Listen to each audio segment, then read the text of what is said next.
menjadi alam, menjadi nama, bisa babi ghalabati isti'malil lafzi, disebabkan karena dominannya penggunaan lafaz tersebut fi fardin min madlulatihi li syuhratihi, untuk satu bagian atau satu individu, min madlulatihi, dari individu-individu yang sebenarnya juga tercakup dalam nama tersebut, namun dimaksudkan untuk satu person, li syuhratihi, karena saking terkenalnya person tersebut dengan nama tersebut.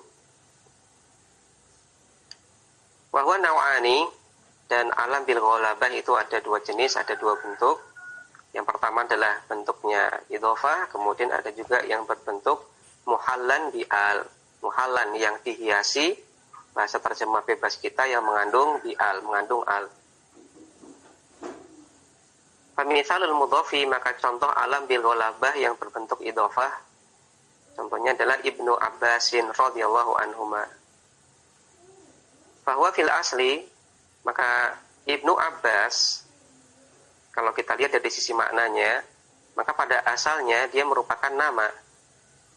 Likulli fardin, untuk setiap individu, untuk setiap orang, min abna'il Abbas ibni Abdul Muttalib, yang termasuk anak keturunan Al-Abbas bin Abdul Muttalib. Dan kata Ibnu Abbas ini, kalau dilihat dari sisi lafadznya, wahwa ma'rifatun bil idhofah, dia merupakan isim ma'rifah karena diidhofahkan ke isim ma'rifah. Karena di sini mudhof ke ma'rifah. Kata Ibn diidhofahkan ke Abbas, Abbas alam, syakhs. Maka mudhof ke ma'rifah, dan mudhof ke ma'rifah hukumnya ma'rifah. Lakinnahu, akan tetapi, ghalaba ala wahidin minhum. Kata Ibnu Abbas ini lebih dominan pada salah satu di antara mereka, itu di antara anak keturunannya Al-Abbas bin Abdul Muttalib. Bahwa yaitu digunakan untuk salah satu nama anak beliau, yaitu Abdullah ibnu Abbasin, tuna ghairihi, tanpa selainnya, min auladil Abbas, di antara anak-anak keturunan Al-Abbas. Hatta sampai-sampai innahu idza utliqa ibnu Abbasin, apabila digunakan atau disebutkan nama Ibnu Abbas, la yufhamu minhu, tidaklah dipahami dari nama tersebut, dari Ibnu Abbas tersebut, ghairu Abdillahi, selain nama Abdullah, itu Abdullah bin Abbas. Wa sara ta'rifuhu bil alamiyati al-ghalibati, sehingga kata Ibnu Abbas ini menjadilah dia ma'rifat, sebab ma'rifatnya adalah karena alamiah al-ghalibah, karena dia merupakan nama yang dominan untuk menunjukkan person tertentu, meskipun sebenarnya kalau dilihat dari sisi maknanya juga menunjukkan person yang lain. Tapi karena lebih sering digunakan dengan makna person tertentu tersebut, maka ini ada ghalabah, ada kedominanan di sini. Wazala ta'rifus sabiqu biwasitatil idhofati, dan zala, gugurlah at-ta'rif as-sabiq, alasan ma'rifat sebelumnya, yaitu alasan ma'rifat sebelumnya adalah dia ma'rifat karena perantaraan idhofah, karena diidhofahkan. Maka ringkasnya, contoh yang pertama adalah untuk alam bil ghalabah dengan bentuk idhofah, contohnya Ibnu Abbas. Maka Ibnu Abbas ini secara makna artinya adalah anak keturunannya Al-Abbas bin Abdul Muttalib secara makna. Namun oleh masyarakat Arab di zaman tersebut, di zaman Nabi Shallallahu Alaihi Wasallam, ini menggunakan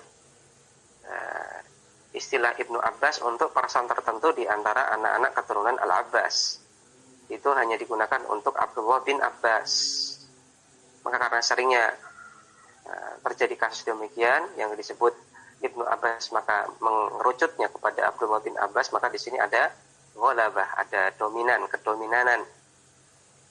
Maka yang pada asalnya Ibnu Abbas ini dia ma'rifah dengan sebab mudhaf ke ma'rifah, tapi karena mengerucut ke person tertentu gara-gara ghalabah tadi, dominannya penggunaan, maka Ibnu Abbas tidak lagi kita katakan dia ma'rifah karena mudhaf ke ma'rifah, tapi kita katakan dia ma'rifah, dan di sini dia alam, itu alam bil ghalabah. Itu yang dimaksud dengan wazala ta'rifus sabiq biwasitatil idhofah. Maka gugurlah alasan ma'rifah sebelumnya, yaitu biwasitatil idhofah, dia ma'rifah karena perantaraan idhofah. Ini alasan ini gugur. Kita ganti dengan alasan yang baru, dia ma'rifah karena alam ghalabah, alam bil ghalabah. Wa mithlu, contoh yang lain adalah, dan semisalnya contohnya adalah Ibnu Umar. Ingat, Umar ini layan sorif. Nama-nama orang yang dia polanya fu'alu, ataupun secara umum kata-kata yang dia polanya fu'alu, maka dia tidak boleh kita tanwin. Contohnya adalah Ibnu Umar, yang secara bahasa maknanya adalah anak keturunan Umar. Siapapun dia, ya, Umar punya anak laki-laki berapa, maka semua anak laki-laki Umar kita namakan Ibnu Umar. Si A, si B, si C, ataupun yang lainnya, asalkan dia anak Umar, anak laki-laki Umar, kita katakan Ibnu Umar. Secara makna bahasa demikian. Namun ternyata nama Ibnu Umar ini, ya, kunyah Ibnu Umar ini lebih dominan digunakan untuk salah satu di antara anak-anak Umar ibn Khattab radhiyallahu anhum, radhiyallahu an, yaitu digunakan pada Abdullah bin Umar radhiyallahu anhuma. Contoh yang lain adalah Ibnu Mas'udin, fi Abdillah ibni Mas'udin radhiyallahu anhu. Kemudian begitu pula Ibnu Malikin, fi Muhammad ibni Abdillah ibni Malikin sahibil alfiyati rahimahullah, duna ghairihi min auladi Malikin, tanpa selainnya di antara anak-anak keturunan dari Malik. Maka sebenarnya nama-nama kunyah tadi dia ma'rifah, dan secara bahasa ma'rifahnya karena mudhaf ke ma'rifah, namun karena ternyata dia mengerucut pada satu person tertentu di antara person-person yang menjadi kandungan makna Ibnu Abbas, Ibnu Umar, dan yang lainnya, maka alasan ma'rifahnya tidak lagi mudhaf ke ma'rifah, tapi alasan ma'rifahnya karena dia alam bil ghalabah. Sekarang kita baca contoh alam bil ghalabah yang ada alif lamnya, yang ada alnya. Wa mithalul muhalla bi al-madinatu. Contoh alam ghalabah yang dia mengandung alif lam adalah kata Al-Madinah. Fahiya fil asli, maka kata Al-Madinah pada asalnya dia merupakan ismun likulli madinatin minal mudun. Adalah nama untuk setiap kota minal mudun, di antara banyak kota. Wa huwa mu'arrafun bi al-ahdiyati, dan dia mu'arraf, terma'rifatkan dengan adanya al-ahdiyah. Lakinnahu, akan tetapi dia ghalaba isti'maluhu, ya, dominan penggunaannya fil Madinah an-Nabawiyah, untuk menunjukkan, ya, satu kota tertentu, yaitu Al-Madinah Al-Nabawiyah. Duna ghairiha, ya, duna ghairiha, tidak menunjukkan kota-kota yang lainnya. Hatta sampai-sampai innahu idza utliqa al-lafdhu, apabila lafaz tersebut digunakan, yaitu lafaz Al-Madinah digunakan, maka la yufhamu minhu ghairu dzalik, ya, tidaklah bisa dipahami kecuali Al-Madinah An-Nabawiyah. Wa shara ta'rifuhu bil alamiyati al-ghalibati, sehingga menjadilah kata Al-Madinah ini dia ma'rifah dengan alasan alam bil ghalabah atau alamiyah al-ghalibah. Wa zala anhu at-ta'rifu as-sabiqu bi wasitati al-ahdiyah, dan gugurlah alasan ma'rifah yang telah lewat, alasan ma'rifah sebelumnya, yaitu dia ma'rifah dengan al-ahdiyah. Wasyarat, maka menjadilah al pada al-Madinah zaidatan lazimatan. Alnya adalah al-zaidah tapi lazimah, harus melekat pada kata al-Madinah. Waktu sama, dan al ini dinamakan al-allati lil ghalabah, al yang dia fungsinya adalah ghalabah, melekat pada alam bil ghalabah. Wa mithluhu, dan semisalnya, semisal kata al-Madinah adalah asy-Syafi'iyyu, kemudian al-Aqabatu, kemudian al-A'sya, kemudian an-Nabighatu. Maka ini adalah nama-nama yang mengandung alif lam, yang pada asalnya ini tidak menunjukkan person tertentu, menunjukkan semua person yang terpenuhi syarat tersebut. Contohnya adalah asy-Syafi'iyyu, maka ini artinya adalah keturunan Syafi', keturunan Syafi' atau keluarga Syafi'. Namun ketika digunakan untuk person tertentu, maka dia menjadi alam bil ghalabah. Kemudian an-Nabighah, an-Nabighah artinya adalah orang yang cerdas, tapi kemudian digunakanlah untuk satu person tertentu, maka menjadi alam bil ghalabah.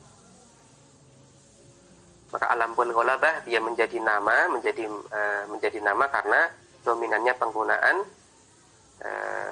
alam tersebut untuk menunjukkan person tertentu di antara person-person yang sebenarnya tercakup dalam kandungan alam tersebut. Kemudian hukum alam bil ghalabah.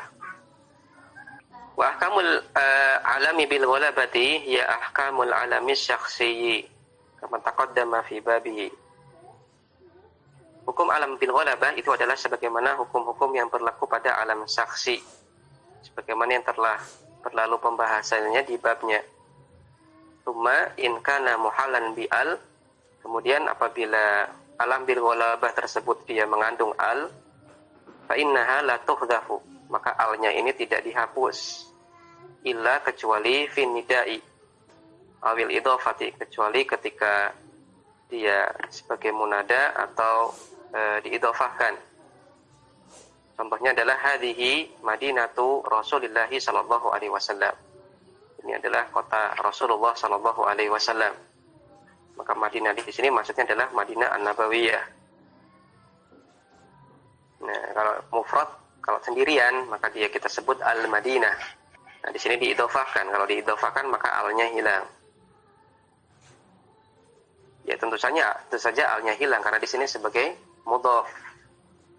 Ya, sebagaimana ketentuan mudhaf, ya, mudhaf tidak boleh mengandung alif lam, pada asalnya demikian. Maka wajar saja di sini tidak boleh ada alnya. Kemudian ketika statusnya sebagai munada, maka alnya hilang. Contohnya ya Nabighatu, wahai Nabighah, salah nama salah satu ahli syair Arab. Asmi'na min syi'rika, perdengarkan kepada kami di antara syair-syairmu. Ya, perdengarkan kepada kami syairmu. Ya, maka Nabighah ini kalau sendirian maka ada alif lamnya, an-Nabighah. An-Nabighah. Namun di sini karena dia sebagai munada, maka di sini alnya hilang. Ya Nabighatu. Kita lanjutkan masih berkaitan tentang hukum alam bil ghalabah. Kita katakan alam bil ghalabah yang mengandung al, maka alnya ini kita hapus apabila dia sebagai munada atau ketika dia kita idhofahkan ke kata yang lain. Kita lanjutkan waqad sumi'a min kalamil arabi hatfu al fi ghairihima, dan qad sumi'a didengar atau kita jumpai min kalamil arab hatfu al, penghapusan al fi ghairihima, pada selain dua kasus tadi. Faqalu contohnya adalah mereka mengatakan hadza ayyukun tolian, ini adalah bintang ayyuk, tolian dia terbit, dia muncul. Nah, kata ayyuk di sini al-aslu asalnya adalah al-ayyuku wa huwa ismun najmin, dia merupakan salah satu dari nama bintang. Kalau tidak salah ini nama bintang yang muncul entah setelah atau sebelum bintang Suraya, terus dia nama bintang. Maka aslinya adalah al-ayyuk. Al-ayyuk, cuman di sini dia alnya dihilangkan tanpa sebagai munada dan juga tidak diidhofahkan, tapi alnya hilang. Waqalu, dan orang Arab juga mengatakan hadza yaumu itsnaini mubarakan, ini adalah hari Senin mubarakan yang diberkahi. Wal aslu asalnya adalah al-itsnain, al-alamu alamun alal yaumi al-usbu'ayyi, dia merupakan salah satu nama dari hari satu pekan. Maka kata itsnain di sini aslinya adalah al-itsnain, namun di sini alnya dihilangkan, tapi tidak sebagai munada dan juga tidak sebagai mudhaf, tapi alnya dihilangkan. Maka al pada alam bil ghalabah ini pada asalnya dihilangkan ketika dia sebagai munada atau sebagai mudhaf, tapi juga kadang-kadang kalau kadang-kadang berarti nanti ini mengisyaratkan ke sifatnya sama'i, artinya apa, tidak bisa dipukul rata untuk semua kasus. Ya, kadang-kadang ada juga didengar dari orang Arab, mereka menghapus al pada alam bil ghalabah meskipun mereka tidak dudukkan alam bil ghalabah itu sebagai munada ataupun sebagai mudhaf. Tapi ini kasus tidak banyak. Amal alamu bil ghalabati idza kana mudhafan fa inna idhafatahu tulazimuhu wa la tufariqu. Adapun alam bil ghalabah apabila dia mudhaf, maka mudhaf ilaihnya tulazimuhu, senantiasa menyertainya, wa la tufariquhu, tidak terlepas darinya. La fi nidain, tidak dalam kasus munada, wala fi ghairihi, tidak pula dalam kasus yang lain. Taqulu, katakan, ya Ibnu Malikin qad ahsanta fi nadhamil alfiyah. Wahai Ibnu Malik, engkau telah membuat nadham alfiyah ini menjadi sebuah nadham yang bagus. Maka tetap kita katakan Ibnu Malikin, ya, tidak kita hapus mudhaf ilaihnya, Maliknya tidak. Wa hadza makna qaulihi, dan ini adalah makna perkataan Ibnu Malik, wa qad yakunu alaman bil ghalabah ila akhirih. Ai maksudnya adalah qad yasiru al mudhafu awil mu'arrafu bi'al alaman bil ghalabati. Kadang-kadang ada kata yang dia diidhofahkan pada kata yang lain, ataupun kata yang dia termakrifatkan dengan al, dia menjadi alaman bil ghalabah, menjadi alam bil ghalabah karena faktor dominannya penggunaan untuk menunjukkan person tertentu. La bikaunihi alama syakhsin, bukan karena statusnya sebagai alam syakhs, ya, nama untuk person tertentu. Contohnya misalkan Ali, ya Ali langsung mengerucut ke person tertentu. Wala alama jinsin, dan juga tidak berstatus alam jenis. Contohnya Usama. Usama ini adalah nama jenis yang mengerucut, yang ini maknanya adalah semua jenis singa. Ya, yang pernah kita sampaikan, yang kurang lebih kalau kita bilang Raja Rimba dalam bahasa Indonesia, maka dimaksud dengan Raja Rimba itu adalah singa. Dia semua jenis singa, tapi kita juluki Raja Rimba. Sama dalam bahasa Arab, ya semua jenis singa dijuluki Usama. Maka alam jenis. Wa hadfu al hadhihi wajibun fin nida'i awil idhofah. Pada alam bil ghalabah yang mengandung alif la, maka alnya di sini wajib untuk kita hapus. Kapan kita wajib hapus? Itu fin nida, ketika dia sebagai munada, awil idhofah, atau ketika dia sebagai mudhaf. Namun waqad warada hadfuha fi ghairi hatainilah halatain. Namun terdapat menghapus al tersebut pada selain dua alasan tadi, selain sebagai munada ataupun sebagai mudhaf. Tapi sekali lagi ini sedikit kasusnya, tidak banyak, sehingga tidak bisa kita jadikan kias untuk kasus yang lain. Kemudian Ansara di sini memberikan tambahan penjelasan, ada tatimah di sini. Tatimatun, penutup atau penyempurna. Baqiya min anwa'il ma'arifi sab'i naw'ani. Tersisa dari 7 macam isim ma'rifat, ada dua jenis yang tersisa di sini. Taqaddama dzikruhuma ma'a aqsamil ma'arifi fi awwali babin nakirati wal ma'rifah. Dan telah berlalu dzikruhuma, penyebutan kedua poin ini bersama atau terkandung di dalam macam-macam isim ma'rifah di awal bab nakirah dan ma'rifah. Wa'adna, dan telah kami janjikan untuk bidzikri syai'in anhuma, untuk menjelaskan sedikit tentang kedua poin ini fi hadzal maudhi, pada kesempatan ini. Wahuma, dan kedua poin tersebut adalah, yang pertama adalah al-mudhafu ila wahidin min aqsamil ma'rifat, kata yang diidhofahkan ke salah satu dari macam-macam isim ma'rifat, atau bahasa mudahnya mudhaf ila ma'rifah. Wa idza udhifatin nakiratu lil dhamir, apabila ada isim nakirah dia diidhofahkan ke isim ma'rifat, contohnya dhamir, atau diidhofahkan ke alam, atau diidhofahkan ke isim isyarah, atau diidhofahkan ke isim mausul, atau diidhofahkan ke kata yang dia ma'rifah dengan al, maka iktasabat at-ta'rifah, maka isim nakirah tersebut iktasabat, mengambil at-ta'rifah, sifat ma'rifah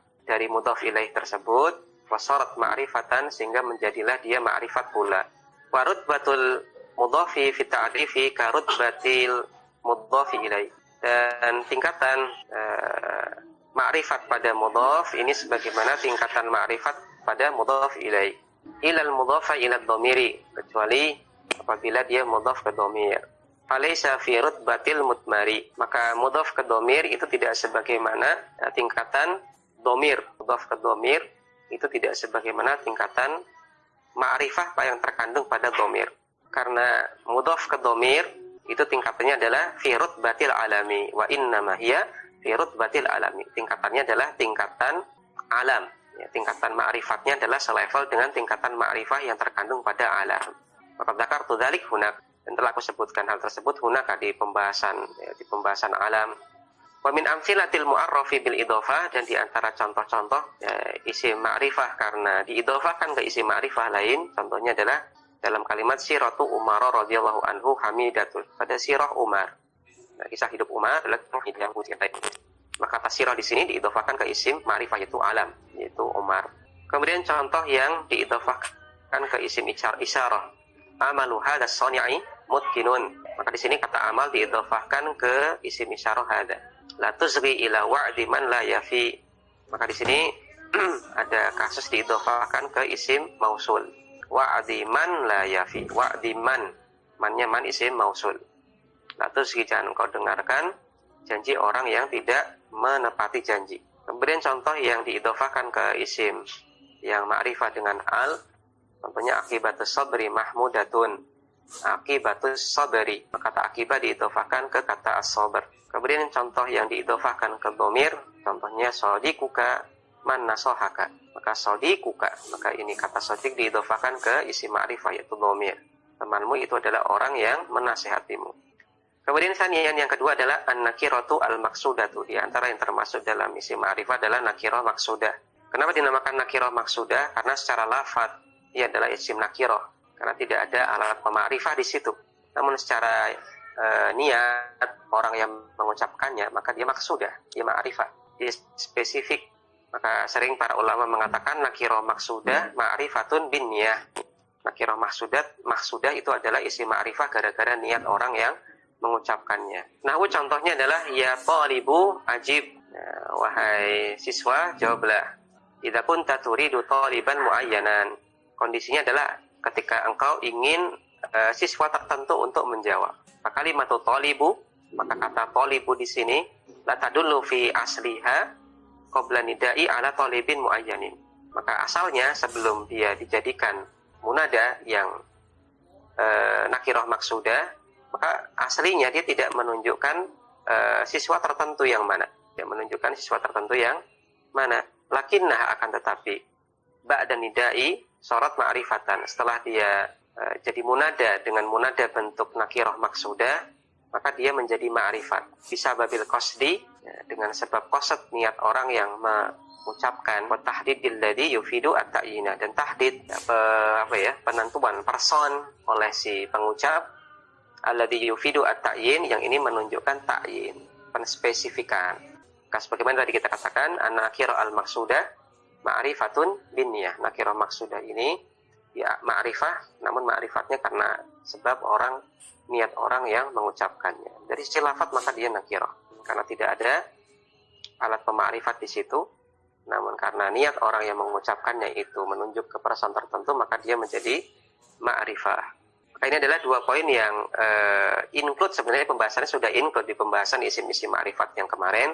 Cuman beliau di sini tambahkan sedikit, ya, beliau pisah lagi supaya ini lebih gamblang bagi pembaca. Itu yang pertama adalah mudhaf ke ma'rifah, yang kedua adalah nakirah maksudah, yang ini pun tergolong dalam isim ma'rifah. Bagi fataliman rahimani wa rahimakumullah, demikian yang bisa kita lanjutkan lagi kita akan masuk ke bab tentang mubtada. Sallallahu ala nabiyina Muhammad wa ala alihi washabihi wasallam. Subhanakallahumma wa bihamdik asyhadu an la ilaha illa anta astaghfiruka wa atubu ilaik. Wassalamualaikum warahmatullahi wabarakatuh.